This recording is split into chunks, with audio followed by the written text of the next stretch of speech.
to Central Coast Voices, a program addressing the ramifications of change in our community and beyond, and how today's choices will impact tomorrow's community. Abe Lincoln recently moved from board chair to executive director for Hospice, SLO. He joins host Chris Kington Barker to talk about how the first hospice in San Luis Obispo, created a non-medical volunteer hospice, has continued to serve the community since 1977. Hospice SLO is now one of only 14 non-medical volunteer hospices still providing services to the U.S. Today we'll learn how much they offer, free of charge to the community, who benefits, and how you can get involved in the grassroots organization. You are invited to listen, learn, and participate in the conversation between now and 2 o'clock. We are live in the studio today, so please call in and be a part of the discussion at 805-781-3875. Now let's join our host, Chris, and her guests. Over to you, Chris. Thank you, Donna. When Hospice of San Luis Obispo County was established in 1977 as the first hospice here in SLO County, it was created as a grassroots non-medical volunteer hospice to support county home health medical services for patients who preferred to die at home. It was also the first organization to offer grief counseling services at no cost to families through professional and trained volunteers.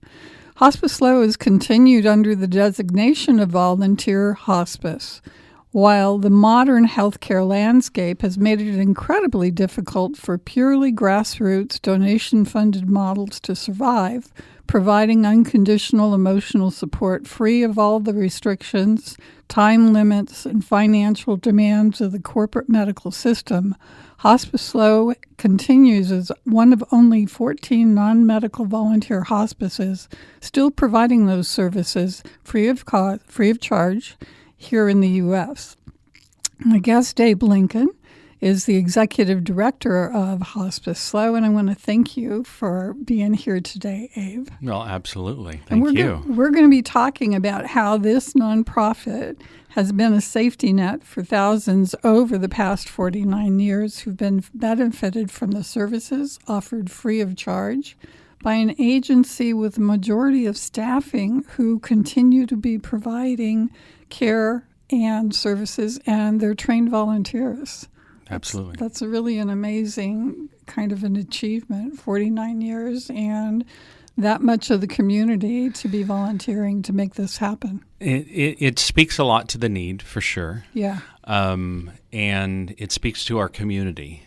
This is, as you mentioned, it's one of 14 non-medical volunteer hospices left in the country. But what we do is very important, and we fill a gap. And 49 years, we're going to have a big party next year for our 50th anniversary that everyone's invited to. But that says a lot, especially in our area with as many nonprofits as we have.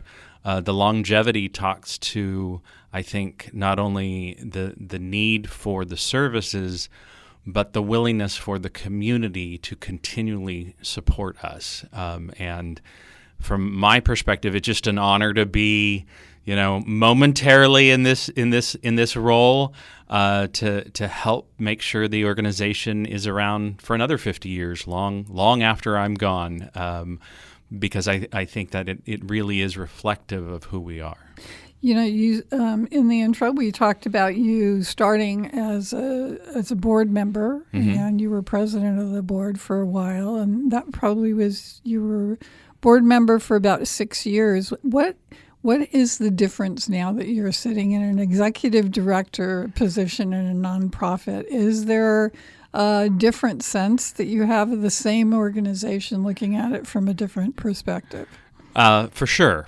And I do want to take the second to mention that it was lunch with you that first invited me to the board all that time ago. I think we had lunch at Petra one day, and you came and said, would you be interested in joining the board? And so So thank you for that introduction to me in this arena. Yes, I've been an executive director in other places before, but I did join the board in 2019, right pre-COVID, right? So right 2019. The world was a different place, and managing through COVID from a board perspective was very challenging, as it was for everyone. All the nonprofits, for sure. And then I did become the board chair for the last 2.5 years, and then we had a transition, and I stepped in as the interim executive director. I had some experience. I had significant experience with the organization itself. And it definitely, deeply impacted me, and I could see its importance. So stepping into an executive director role, which, like I said, I've done before, but it's a very different, it's a significantly different view from the oversight of a board to the day-to-day of all the things that go on managing a nonprofit. And it's a very interesting and challenging dynamic. Nonprofits, I was a Cal Poly business major way back when, and most of my career before I got here was in the corporate world. But nonprofits come with a lot of different elements that sometimes I don't think people realize how different this dynamic is. It's one of probably the most challenging areas and most exciting, because the good that you do, you can feel. You know that the work we do makes an impact, and you can go to bed at night going, I did all I could today, and I know that we helped somebody, and that feels pretty good. And this is a really different kind of a hospice. This hospice being called a non-medical volunteer hospice is the original model, which was before the government started to reimburse for hospice care. Right. And this board, or the original board of the hospice here in San Luis Obispo, Hospice SLO, decided to stay with that model because they wanted to continue to provide services to people regardless of when they were diagnosed and what kind of needs they had for emotional, spiritual, and practical support. So what they didn't want to have some agency or organization tell them was, you need to wait until a person is 6 months away from the end of their life, that you can't engage and provide services at the time of diagnosis. They wanted to be able to do things differently. Yeah. And the downside of that is your agency doesn't get paid for anything. It's true. I wouldn't have it any other way. There are medical hospices, and we're complementary to medical hospice. But say how you're complementary. Because we don't do what a medical hospice does, so there's no direct competition. So you're not competing. We're really not. We don't have skilled nursing. We don't deal with medications. That's not what we do. I kind of see us as the big the arms around, the big hug around all the things that happen before, during, after, that don't fall into the needs approval, will pay for, won't pay for. Because there's much more. I mean, I've been on the nonprofit side for in the medical arena, and I've been on the profit side for a long time. I work for United Health as well. And our health system doesn't certainly cover a lot of things. But this process, which we will all go through at one point, needs more than what is currently prescribed, right? The 6 months of the diagnosis. We can be there for grief support, grief counseling, care management. We can provide so much more, community education before, support groups, all this stuff, because it doesn't happen in a time frame that is uniform for everybody, and then all of a sudden it's done, right? You don't check a box that says, 6 months, and then once those days tick off, everything's fine and we can go back. It's a much squirrelier process. Much longer. It's much longer. It starts earlier. It lasts longer. It has such a big impact on not only the people who are going through it, but their friends and their family. And it is a life-changing, event for the whole circle there. And if not handled well, I mean, we see it all the time. I mean, grief can be damaging, right? If you don't understand or how to learn to work through that, it has serious impacts. And so we have a lot of freedom to engage people at all different levels. Really any, we see kids, we see really anybody in the community. I got this quote earlier that grief doesn't discriminate, and so neither do we. And so that part is very impactful. Yes, we do not get paid through Medicaid or Medicare or anything. But I am confident that the service we provide to this community is significant and important enough that this community has supported us, through donations, through grants. We do events, bequests. Bequests are a big thing, right? Yeah. So it is, like I said, it's a different model, right? You do something, you get paid for the thing you do. We do something for people who need it, and then we find donors and people who believe in our cause who contribute along with our volunteers. And so it's maybe not as straightforward as we traditionally think. It's not a straight line. It's not, No. but it's so much more fulfilling and so much more meaningful and impactful to the individuals, to the families, to this community. That I love being a part of it, right? It's a challenge for sure. Yeah, There's no easy manual that says these are the things you have to do as an executive director to manage a nonprofit, because it changes all the time, and clearly things have changed for all nonprofits within the last year or two around funding, and that affects us all. So, And and to what you're talking about, the community has obviously appreciated the services, and the fact that you've been here 49 years as an organization right. would definitely speak to that. The original board who founded Hospice SLO did that because they were also looking for grief services. Right. One of the mothers who was grieving, who served on the board, could not find a place for grief services in the community, and that was a big piece of what this program was about. She didn't want other people to have to go and look for services and then turn up empty.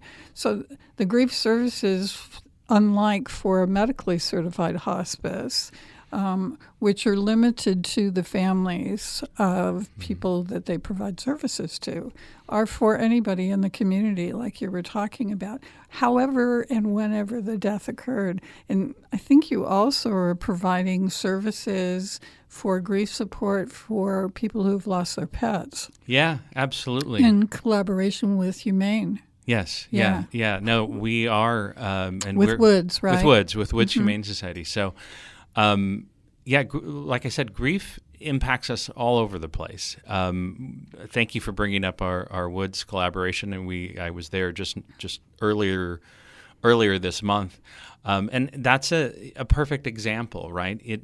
There's a lot of grief around pet loss. Pets are very important pieces, and when you lose a pet, the grief comes, it doesn't, like I said earlier, it doesn't discriminate. Yeah.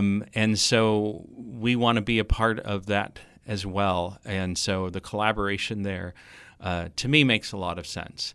It's an interesting one there. The pet loss sometimes comes, I see grief. And if I see the grief in a combination with shame, right? If I shouldn't feel bad, get another dog, or if I have something that tells me that to get over this, right?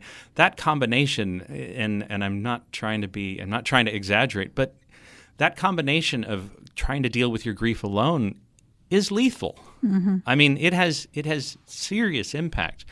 And so if we can't be open and be there for any kind of grief that happens, then I think we're missing out. We had one of our grief counselors, there was an accident, high school, a car accident just up this weekend, I believe, up in the Cambria area. And one of our grief counselors was up with the school yesterday. So you do community response. That's right. Yeah, that's crisis. right. So when the community calls for us, we want to be the source for whatever it is, right? So, we talk about ambiguous grief or anticipatory grief, grief for pet loss, grief, like I said, it comes in a lot of different ways. And we try to provide services, counseling, education, support groups, whatever we can to respond to that community, to our community. I'm Chris Kington Barker with you for Central Coast Voices on KCBX, your Central Coast listener-supported radio station. You can now expand your listening with KCBX2. Stream it on the new KCBX app, available on our website at kcbx.org. My guest today is Abe Lincoln, Executive Director for Hospice of San Luis Obispo County. Our topic is Hospice SLO, one of 14 grassroots non-medical hospice organizations still providing services in the U.S. today. If you've received services through Hospice SLO, we'd love to hear from you at 805-781-3875. Abe, you mentioned when you were talking about some of the services, care management. And care management is an area that has just kind of been a desert here in the county, and just as a kind of a way of explaining that when people are on service, say with home health, or they're in a hospital, or they're on service with an agency, there may be somebody there that is managing their care and putting them together with agencies that can benefit them. But as soon as they're discharged from those services, they are on their own. Yeah. So if you get discharged from the hospital, you kind of have names and numbers, and all those connections that were made for the hospital, you're now following up on those on your own. They're not going to do that for you.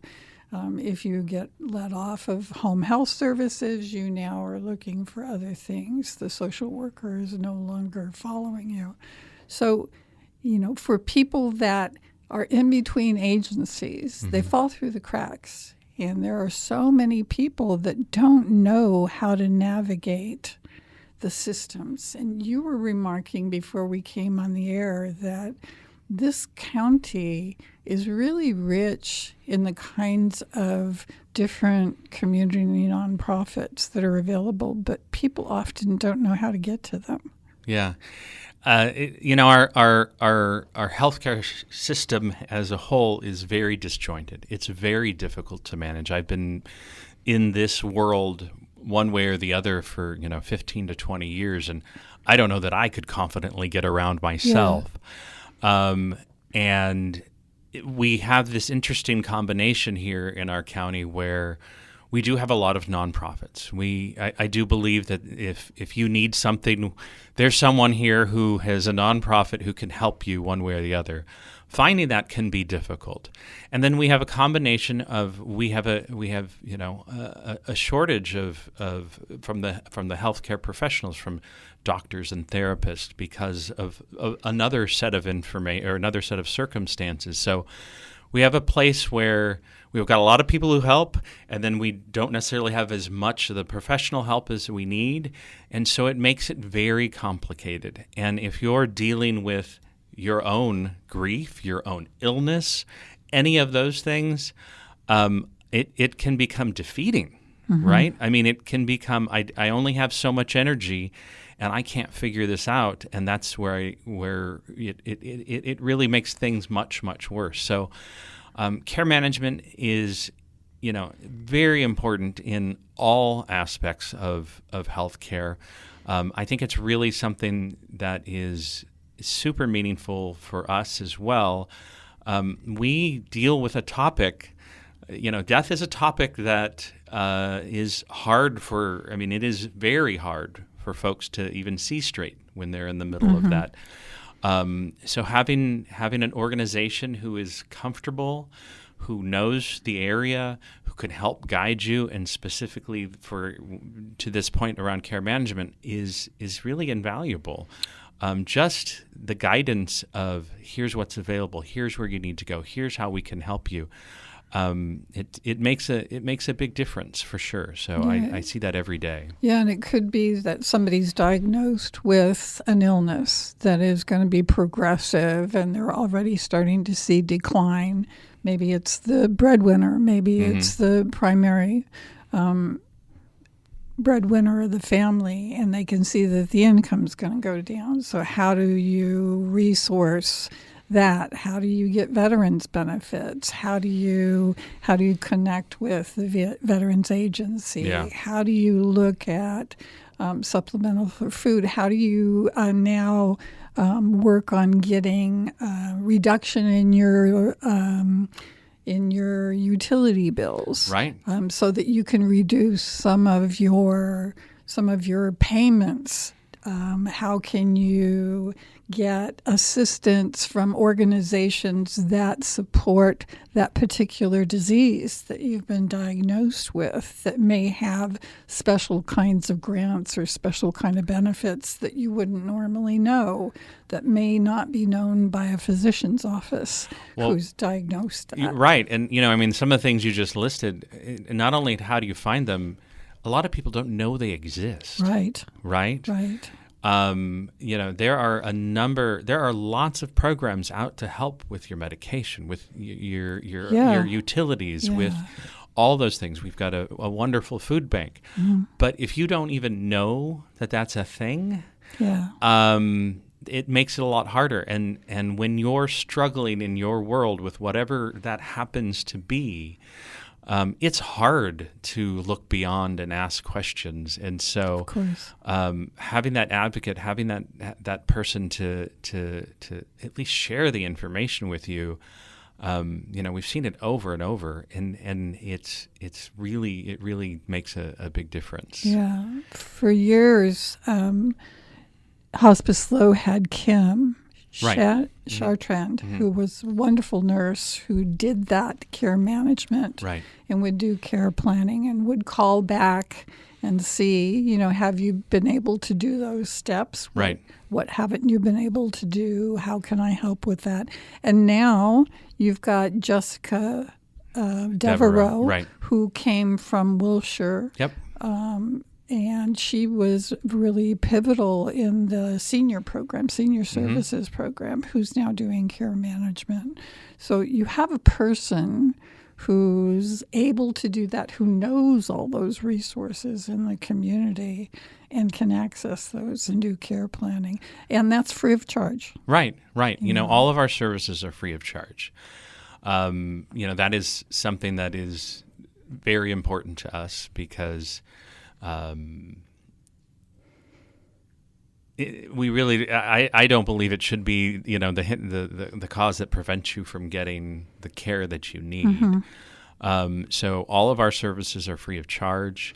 Again, you can contact us long before you contact a medical hospice. We can be there before and after. Now, the work we do, I still have to raise money for. So it is free of charge, but it still costs us. And so there's still a cost. There is still a cost, but that is the magic trick of nonprofits, right? How do we provide services to anyone who needs it? And then how do we figure out how to fund it? And that's the balance. But we have a tremendous team, right? I am just so impressed by everyone in this organization. And to your point, a couple came from Wilshire. So, but we have a lot of experience. I believe this with all my heart that we are, one of the experts at dealing with grief and bereavement and death and that whole picture. And I think that is kind of what makes us special. You've got a total, including you, of 9 staff. That's true. Yeah, 9 staff. Yeah. So, and those 9 staff are working managers. They're not people that just supervise. That's right. Boots on the ground people. And that is the dynamic of a nonprofit. It's Right. a small but mighty team. But they train. Right. And where our superpowers come from is our volunteers, Yeah. right? So we have a big volunteer group. But this organization has committed to really training volunteers, really putting time into volunteers. And even though some of our volunteers go through all of our training, our 6 weeks program, and not all of them come back, but they take away the knowledge, they take away a lot of information. And so that has been a huge part. And I truly believe that volunteer training and the work we do with our volunteers is what really has ingrained us into this community, right? Because a lot of people have come and gone through our volunteer program. And while we do have a small but mighty staff, we have a large committed volunteer base. And that's really what Hospice SLO is about, right? It's about this entire organization and its impact. And so there are times I feel like we act like a big company or a big organization because we have reach, right? And at the end of the day, what we are doing with that is a tiny fraction of the cost that if this was at a professional, a for-profit organization. It's such a small cost to this community for the amount of healing and impact that we can provide. So Hospice SLO's training is probably one of the best hospice trainings because it's a training not only about hospice itself, but it's an opportunity for people to look at their own relationship and their own attitudes about living, dying, and end of life. So I think that to your point of people taking the training and integrating that into their life, maybe they don't volunteer, but they'll use that at some point in some way. It will come back. And I fully believe that, and there's a quote that, and I can't recall who said it, but it was something to the effect: once you learn how to die, you really learn how to live. And so our impact goes much further. Yes, I hear, and we have a question from Thomas on the line. So, Thomas, are you there? Yes, I'm here. Hi.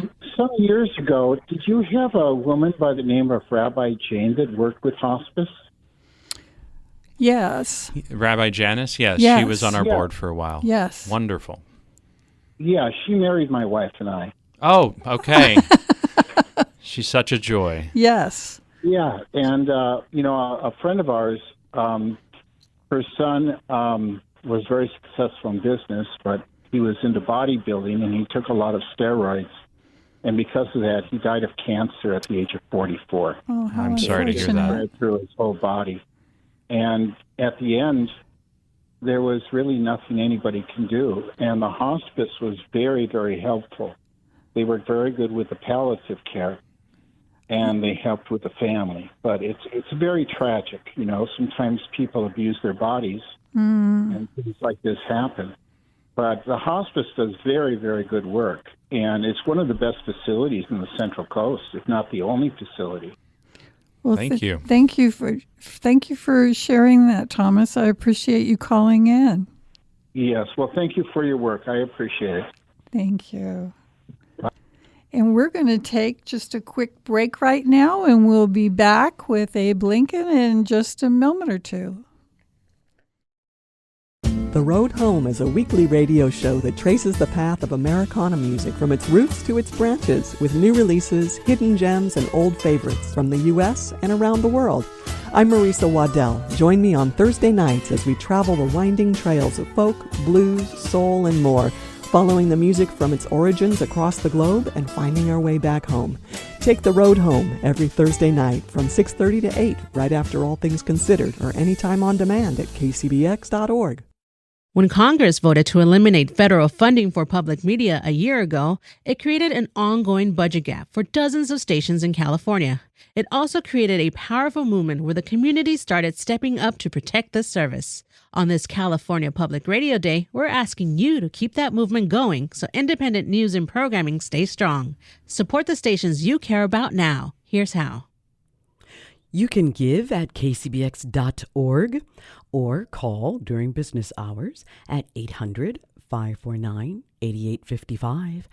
And just so you know, your donation today goes towards our Fall Pledge Drive Challenge Fund. Central Coast Voices continues with our host, Chris Kington Barker. Thank you, Donna. My guest today is Abe Lincoln, Executive Director for Hospice SLO County, and our topic is one of only 14 grassroots non-medical hospice organizations still providing services in the U.S. today. That's Hospice of San Luis Obispo County.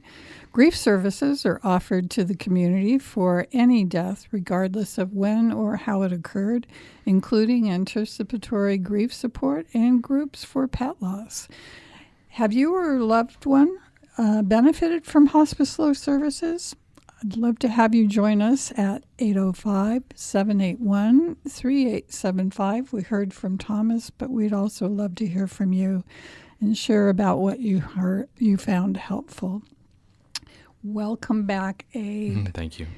You know, we've talked a little bit about care management. I want to talk about another part of your life that kind of blends in with what you're doing right now.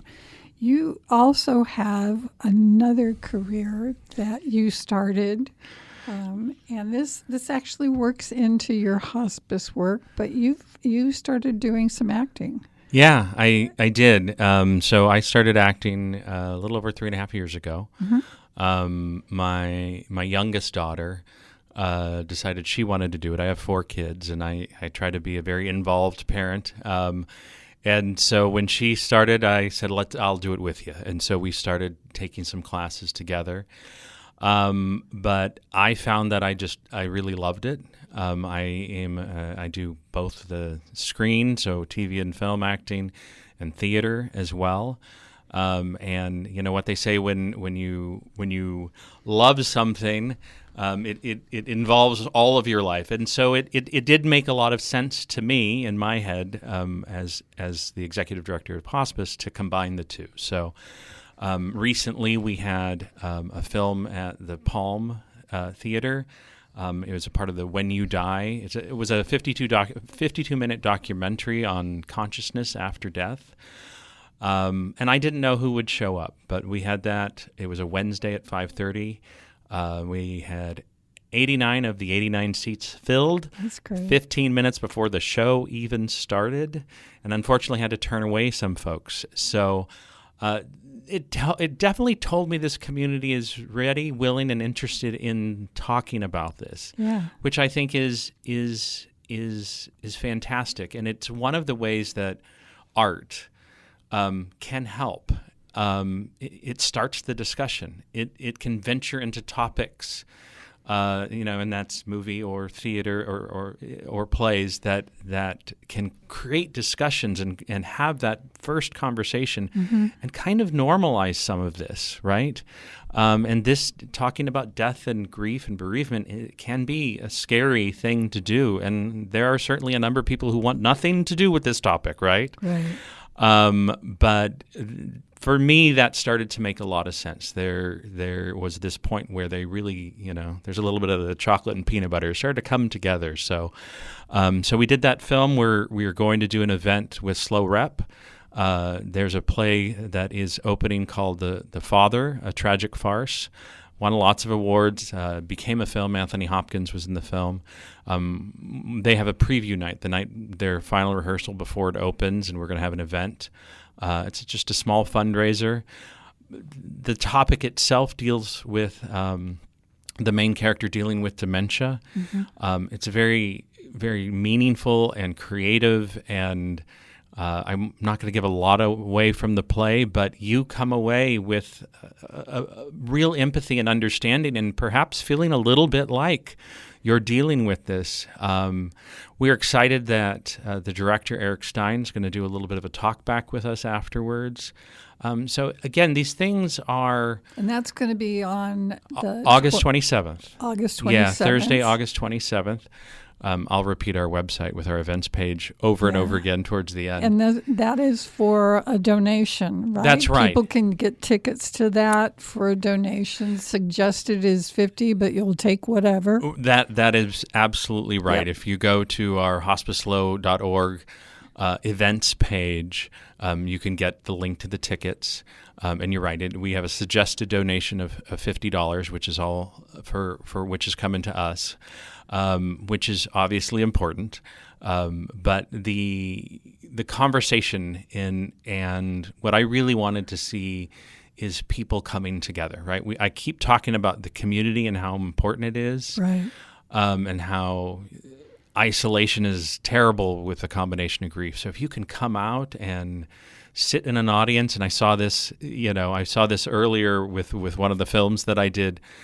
You can sit in an audience and connect and have an emotional response and cry because it's dark, and all of a sudden the 30 of you or the 100 of you or the 300 of you have just had a human experience sitting together, and I think that's a little bit healing. I think it's also a way of generating conversation. I know as doing death education, using prompts through films is a great way to demonstrate what people are feeling on the inside, and a way of generating a discussion about that. You also have appeared in a film recently with Mike Farrell. Yeah. Called Strawberry. Yes, that's the Strawberry. Strawberry is a film about a person who has Alzheimer's. It's a medical aid in dying film. So the tragic farce, I've got a lot of stuff going. The tragic farce is the dementia and then topic. This is a medical aid in dying film. It is. I was just unbelievably fortunate to be a part of this film. It's a beautiful film. We're playing it around the country at select theaters, and we'll eventually get to a theatrical run and things of that nature. Which is a big topic of discussion with Choices. Yes, for sure.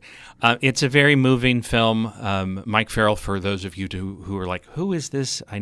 MASH. He was on MASH. This is B.J. Honeycutt from MASH. Yeah. So everybody of a certain age fell in love with all of the characters from MASH. I was just so fortunate to be a part of that. It was filmed right here in Cambria. Which was, it's beautiful here.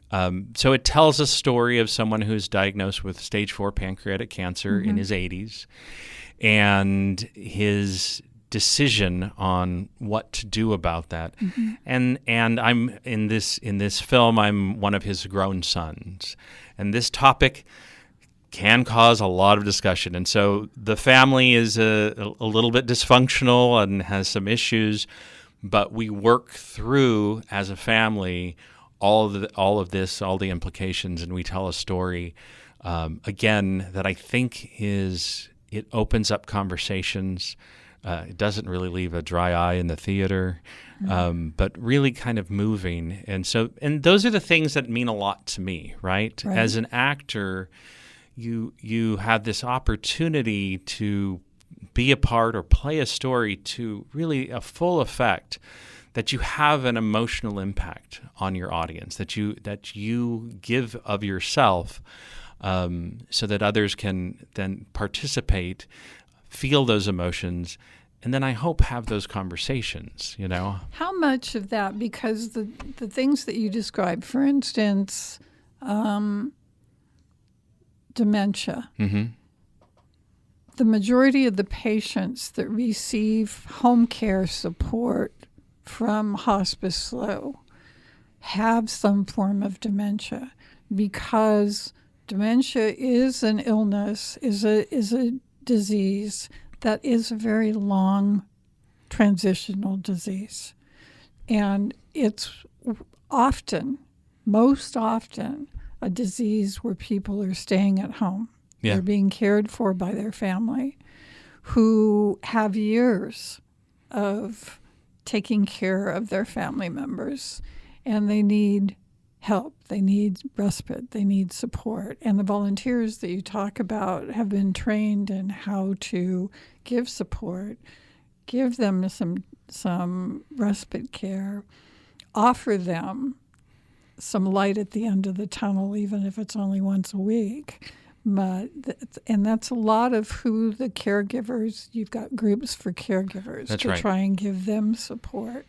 So as you're seeing that, or advanced care directives that you do at Hospice SLO, then helping people talk about what they want or what they don't want at the end of their life. Yeah. Those are some big decisions that require big family discussions, right?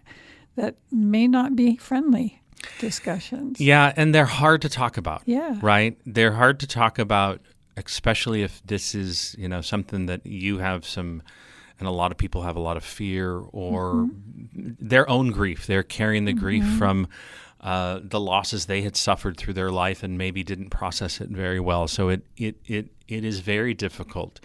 And again, it has this isolation thing. Dementia, or really any mental illness, comes with some shame sometimes. Dementia is a good one to talk about because there's not a clear, today I'm fine and tomorrow I'm not, right? It's not black and white. You can't see it. It happens slowly. And it's confusing. It's confusing to the person who's dealing with it. It's often confusing to the friends and family. And knowing how to navigate that, there's not we do have a book on there are books on it, but it is not common knowledge. And so those topics are difficult, right? Advanced care, that's another one, right? So you have to admit that, and even though we all know our time on this planet is limited, we have to start thinking about what that means. Again, the same with the topic around medical aid in dying, right? How do you die? Is the way you personally feel about it, does everyone understand that, right? And those are all tough conversations, and they're even tougher for the family. It's fantastic when the family gets on board, and sometimes that happens for sure, right? And that's the ideal case, right? There's a lot of communication, and there's a lot of love, and there's, you try to pull the extra pain. There will be pain, right? None of us, there's no getting out of this without some of that. And I think that's where we can make a difference. We can help with that. And, to the point that it doesn't show up one day and end exactly 6 months later, right? This starts early. And even after your loved one passes away, you deal with a lot of the grief, a lot of the things that have impacted you because you're still, dealing with all of your feelings.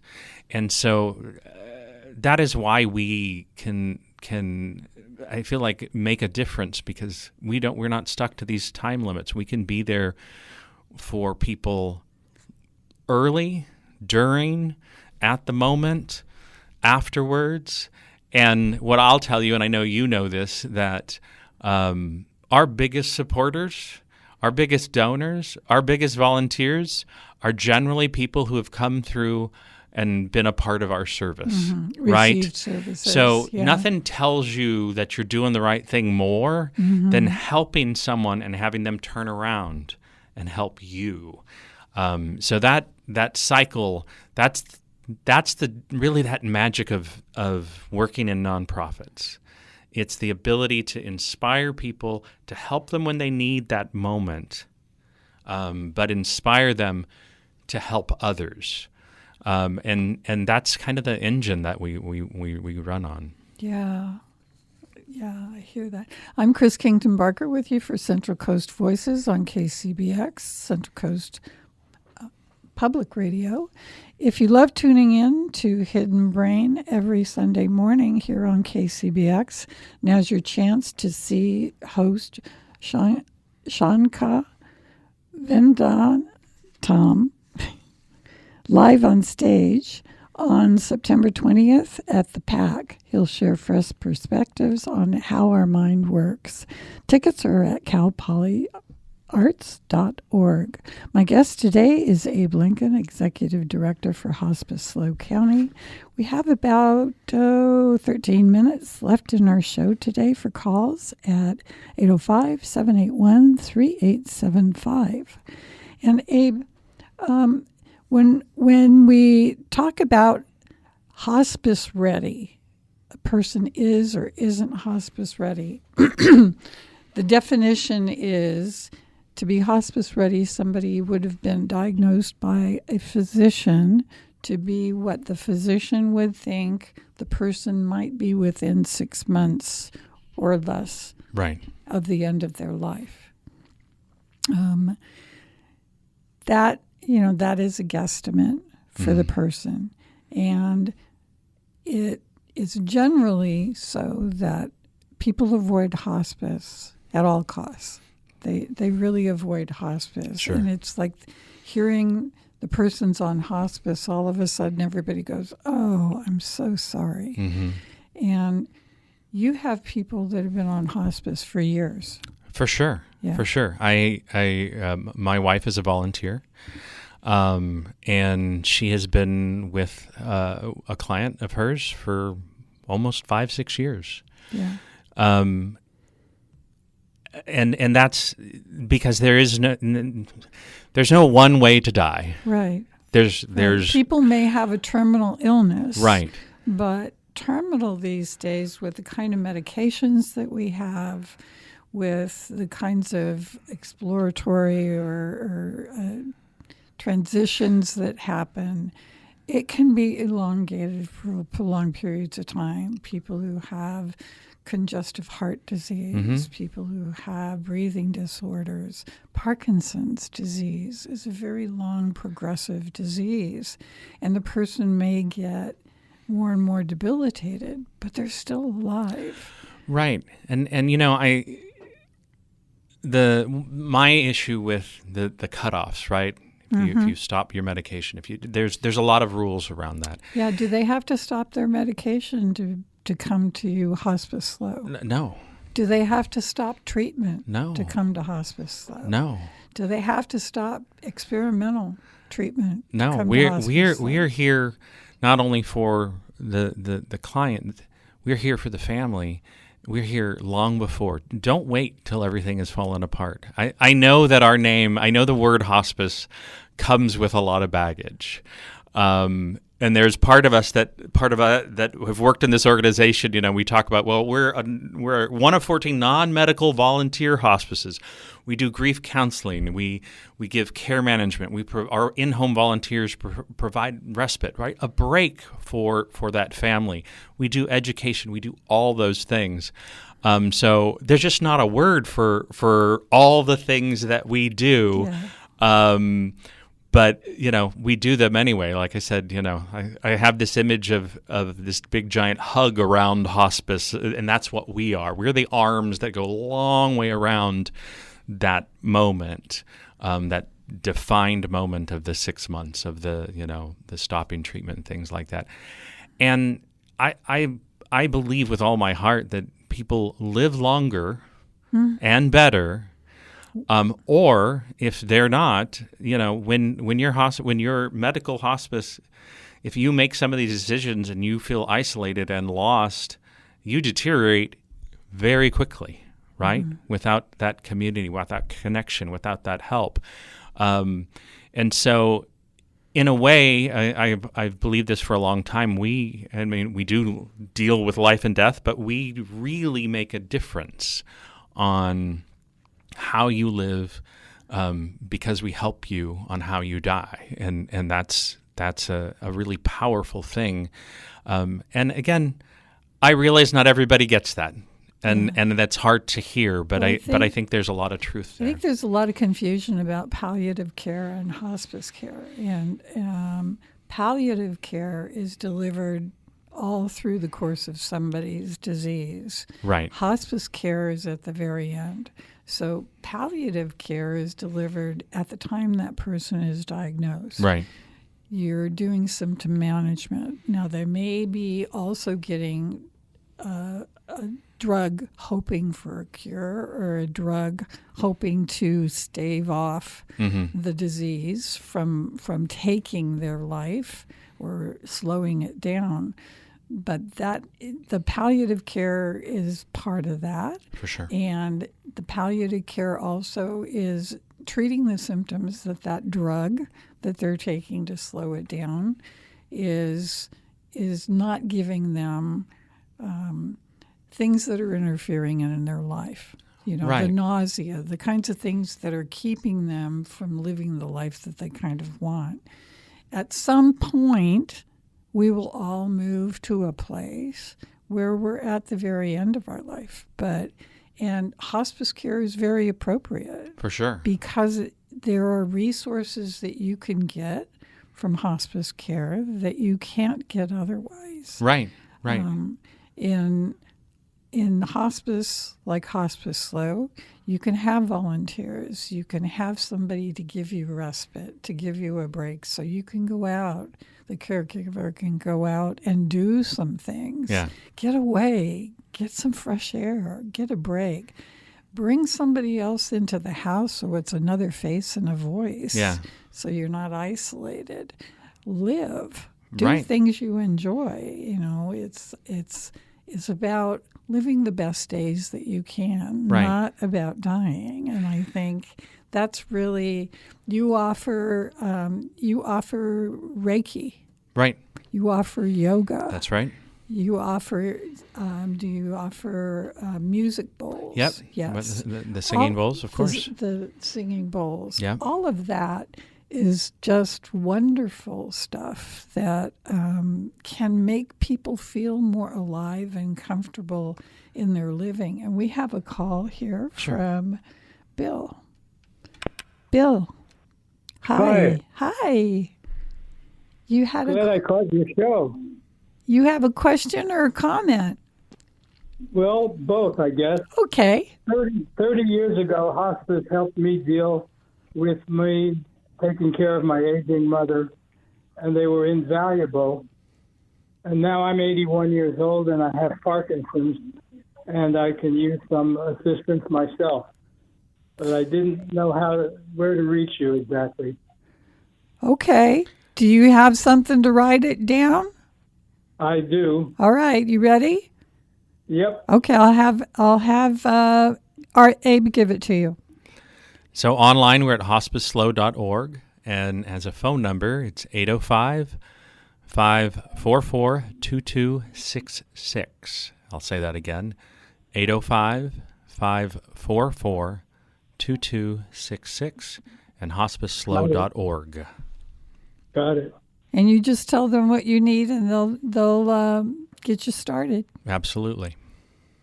I know I had a wonderful experience last time, even though it was 30 years ago. I'm so glad to hear that, and I'm so glad that you're calling to get some help for yourself. Hospice SLO rocks. Thank you. Well, you know what? You rock too, Bill. You take care of yourself. Bye-bye. Bye. How cute. And that's an example of someone who had somebody for a relative. Right. And I mean, that 30 years ago, right? Right. That we are at this place where we're generational now. And again, I see my role as just a small part of of this long journey that, I'll help it, and it will survive, and this community will keep it, and it's really a kind of an honor to even be a part of it. So yeah. What what have we not talked about that we need to touch on? So we talked about our event, which is coming up on August 27th. Again, hospiceslo.org event. It's a preview of the farce, or the father, A Tragic Farce. We have a couple other things. We are going to do the second and third films from the film that we talked about. They're documentaries on dying. The second one is called Saying Goodbye, Preparing for Death. And the third one, again, these will be at the Palm, Architecture of Death, The Inner World of Dying, end of September and November. And what are those films about? They continues those discussions around how we talk about death, what is a good death, what the body needs, what happens when we're dying. So these are documentaries. It's a part of this 3-part series from When You Die. Beautiful films, some comedy, some heavy stuff, some science, some spirituality, some practicality, but conversations that keep going. Great. So we're working on getting folks out into this community to talk about this subject. Of course, we have Light Up a Life on December 1st at the Mission, which is our annual event. I've been reading names there for the 6 years I've been there. It's an incredibly moving event. It's the same concept. We fill the Mission with people, and we read the names of loved ones who have passed. We intersperse some music or some poetry. We have a little bit of a sermon there, but really it's hearing those names again. And you can see, and I know you know this. I go every year because I love that there's the reverence of, during the holiday season, having a place, and the Mission is a great place to do this, to be able to remember the people that aren't sitting at the table anymore. That, whether it's my granddaughter or my parents, it's a time to be able to set aside that moment to do that for myself and my family. And it's such a beautiful experience. And it's I mentioned this earlier about the film or about theater. You get to experience your own personal healing surrounded by people who understand exactly what you're going through. Yeah. And that is one of the things when you go through this, when individually you feel alone, like I'm the only one who's dealt with this. And that's the worst thing to feel, that you don't have a community. And so Light Up a Life is a perfect example of people who come together, have this beautiful ceremony. We go light up the tree afterwards, and, we connect again. And then, of course, next year, 2027, is our 50-year, and we will have a big event. We've started planning that. I can't give you any details yet, but 50 is a big deal. 50 is a big deal. I remember it. Yeah, so that's what is coming up for 2027. Thank you so much. I want to thank my guest today, Abe Lincoln, Executive Director for Hospice SLO County. And my next week, host Lada Morty will have guests Danielle Martinez and Dylan Neville to discuss Crestwood Connection. I'm Chris Kington Barker for you here on Central Coast Voices. Thank you for joining me and for being a KCBX listener.